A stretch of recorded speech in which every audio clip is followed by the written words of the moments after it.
नमस्कार मंडळी.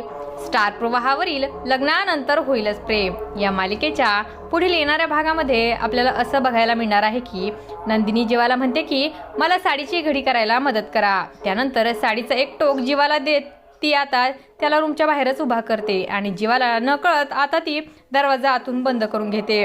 तर जीवा म्हणतो की अरे यार तू पुन्हा मला फसवलंस. तर नंदिनी म्हणते की तुम्ही मला मूर्ख बनवता काय, अब कैसी लगी, आता हीच तुमची शिक्षा आहे, मला आतमध्ये काम करू द्या.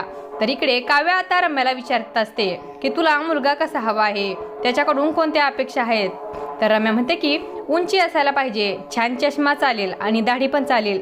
त्यानंतर पार्थला संशय येतो की ही तर माझ्याबद्दलच बोलत आहे, त्याचमुळे तो आता रम्याकडे पाहू लागतो. तर आता रम्याचं बोलणं ऐकून काव्यालाही तिच्यावर संशय आलेला असतो. काव्या म्हणते की एक मिनिट, हे तर पार्थ देशमुखांचं वर्णन झालं. तर रम्या आता पुन्हा तिथे विषय बदलत म्हणते की मला तर पार्थसारखाच हँडसम मुलगा हवा आहे. त्याचमुळे काव्या पुन्हा तिच्यावर विश्वास ठेवते आणि असं काही या भागामध्ये आपल्याला बघायला मिळणार आहे.